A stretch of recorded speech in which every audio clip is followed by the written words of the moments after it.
Hey everyone, and welcome back to Creativity in the Digital Darkroom. My name is Chris O'Donnell, and thank you for joining me for our third video here in the series. So we now know, based on the first two videos, where the source of true fulfillment with your photographs comes from, and that's from you. Your ability to convey a feeling, a reaction to what you are photographing, to tell a story with your image and capture something that excites you and inspires you with new ideas. And this connection you have when you're taking your photo is continued over to the darkroom, or rather, it's carried over to the darkroom. Many photographers view the experience in the field as the creative stage, since that is where we develop that connection, right? It's in its raw stage. That creativity, it's potent because you're in the moment. But unfortunately, some photographers, they have this notion that the darkroom is a place of correction, not creation. But the truth is that the darkroom should be every bit as satisfying and enjoyable creatively as your experience in the field. It's just a matter of reestablishing that connection and clarifying it and identifying what kind of story you want to tell, and then using the tools of Lightroom and Photoshop to strengthen that story with your processing. So that's why I created this series, to help guide you towards creating images that aren't only technically correct, but also creatively fulfilling. However, in order to do that successfully, you need to learn how to use the tools of Lightroom and Photoshop effectively so you can bring that story to life. That's a very essential part of this process. I don't want you thinking that it's not important to learn new techniques, to try out new presets or actions or new methods in your workflow. That is very critical. What I'm trying to discourage here is adding more to your workflow without intent or purpose. So for this lesson, I'd like to explore this a bit more and give you some helpful strategies for exploring the tools of Lightroom and Photoshop. And that begins with knowing the difference between tactics and foundation skills.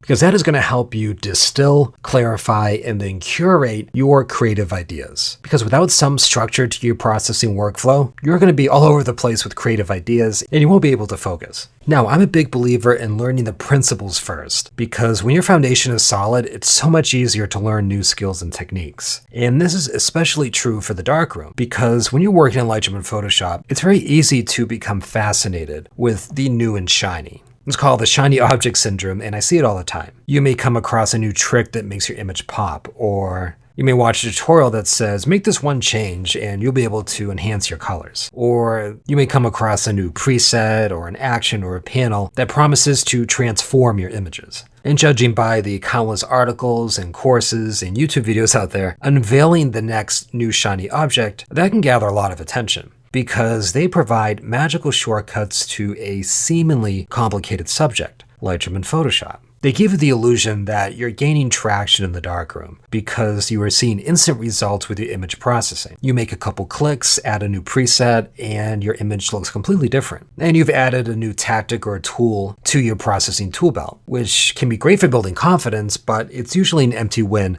because it's simply a visual pop. And many of these new skills are simply overcomplicating your workflow because they don't match how you best process an image. Or more specifically, you lack the foundation skills in order to reverse engineer these tactics and amend them to fit into your workflow. In other words, these are based on how someone else created the images they wanted, which more than likely is going to be very different from the image that you want. And this disconnect is subconsciously abrasive to enhancing your craft, because you haven't asked yourself the most essential question to process in any photograph, and that is why? Or more specifically, what have I identified as my creative thesis for this photograph? Because until you establish that connection, you're not able to take that new technique or that new tool and leverage its strengths to create the image that you want. This is why we eventually have trouble fitting that new shiny tactic or tool into our workflow, and we put it aside never to be used again. Either that, or we freeze with overwhelm once we hit the darkroom because we have no idea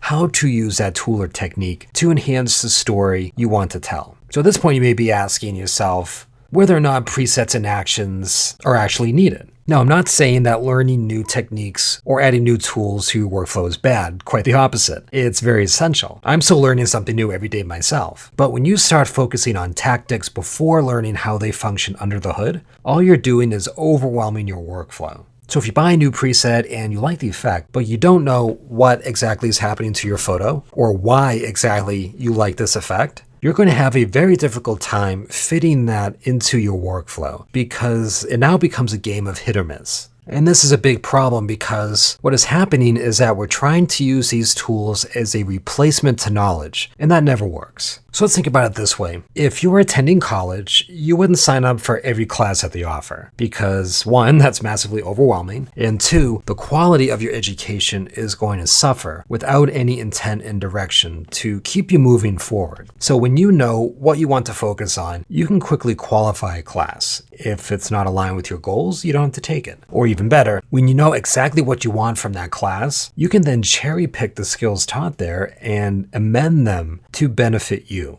Now for me, photography was my minor in college. My major was sociology, but I can't tell you how many skills I picked up from those social study classes that I've applied to my photography and how much those have helped me, especially when it comes to critical thinking and analyzing my workflow. So it all comes back to your creative thesis for a photograph. It all comes back to that. When you have that clear, your creative compass is now aligned and you know the images you want to create. So when you come across a new tool or technique, you can immediately decide whether or not this is going to enhance your workflow. Okay, so now we're digging a bit deeper into one of my favorite topics, and that is the myth that more skills equates to better photographs. In my 10 plus years of teaching Lightroom and Photoshop, there's one misconception that almost every single photographer I've worked with has. And once it's dispelled, a massive weight is lifted, and the darkroom becomes a much clearer place to create in. And that is the notion that you have to learn every single tool of Lightroom and Photoshop. And not just learn them, but master them. Like really understand them inside out. And when photographers think like this, it's like standing at the base of a mountain. No guide or gear whatsoever to help you reach the summit. It's a very overwhelming thought. Now, many educators out there, they try to present the darkroom as this massive obstacle you have to overcome. And the only way to tackle this challenge is by spending countless hours going over each and every tool. It sounds exhausting, and it is, but I see why this can make sense. Because traditional education teaches us that the best way to learn something new is to maximize your knowledge on the subject, right? And for most situations, this is the best approach. So it would seem that by spending months and months of turning Lightroom and Photoshop inside out, you can become a walking encyclopedia of the darkroom, fully equipped to handle any challenge that comes up. If you sit down and put the practice in, you will get a return for your investment. Now, you can certainly go about learning the darkroom this way, and eventually you can create images that are satisfying. But this is going to be a very long journey. And as we talked about in the previous section, if you're just piling on more tactics and skills without any direction, then all you're doing is giving yourself information overload. And this is going to actually confuse your ability to express creatively. Now, I see so many photographers, they plow through Lightroom and Photoshop as if they were studying for the bar exam, which is not how you should approach photography, or any creative medium for that matter. It really all comes down to this. If you're not actually enjoying the learning process and you don't have that forward momentum, it's going to be very difficult to stay motivated, especially since photography is a hobby for most of us. And hobbies, they're supposed to be fun and fulfilling, right? And if they're not, why even bother? Now, it's okay to have challenges, but if you can't overcome those challenges, then it becomes frustrating and you eventually give up on that hobby. So it's not about mastering the darkroom. It's about loving the creative journey that you're on, the process of your photography evolving and changing over the years. So here's the key. Lightroom and Photoshop, they are not obstacles that you have to get over in order to enjoy your photography. They are an essential part of the creative process and should be every bit as fun as your camera work in the field. Because when you know what your creative thesis is, the darkroom becomes a fun and exciting place of possibilities. And when you come across a new tool or a tactic, or you buy a new preset or a panel, you're not just blindly applying it to every photograph, hoping that something good comes out of it. Instead, you are excited about taking this new skill or tool and tailoring it to your photographs, and finding different ways to leverage it to create the image that you want. For example, this photograph here, I use luminosity masks to blend different exposures together and create this final image. Now, traditionally, luminosity masks are used to target specific groups of lightness and make adjustments just to those. So for example, targeting just this sun here, those would be my brightest highlights. So I'd use a luminosity mask to target this area right here and exclude everything else on the photograph. That is the traditional use. However, for this image, I use luminosity mask as a starting point for creating a custom mask that hugs every nook and cranny of this horizon line. So the mask literally outlines every tree branch of these pine trees, the horizon line, the mountain ridge, and then this very complicated tree line over here. And that allowed me to create a seamless blend of exposures that otherwise would not be possible. Sure, I could have painted this mask out by hand, but that would take hours to do. But by using the techniques I learned about luminosity mask and leveraging that power, I was able to incorporate that into my exposure blending workflow and create the image I wanted here more easily and at a higher quality. So yes, luminosity masks, they are a shortcut, but it's one that gives me more time to enjoy the process and focus on creating an expressive photograph. So the point here is that you don't have to toil over an image and do it all yourself. You can buy a new course that shows you new techniques, or you can buy new presets and panels that help you craft your image in a more efficient manner. Skill building, it's absolutely essential to enhancing your craft and continuing to find enjoyment in your photography over time as it evolves. The key is knowing how to leverage those tools and knowledge to create the image that you want. And it's a lot like as if you were painting, right? You buy a new brush or you learn a new technique for applying the paint.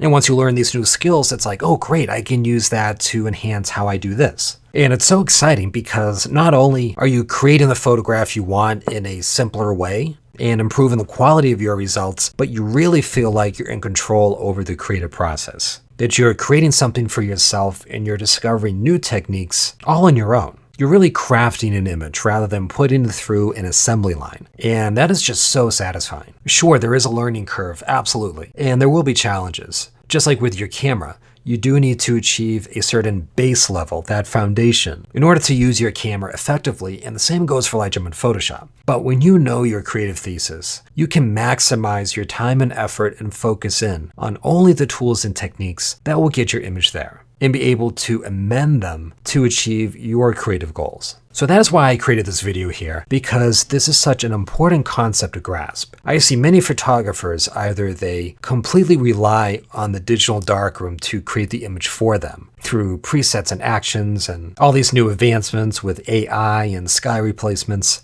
or they completely disregard learning any new tool or technique and convince themselves that they have to do things by hand the hard way.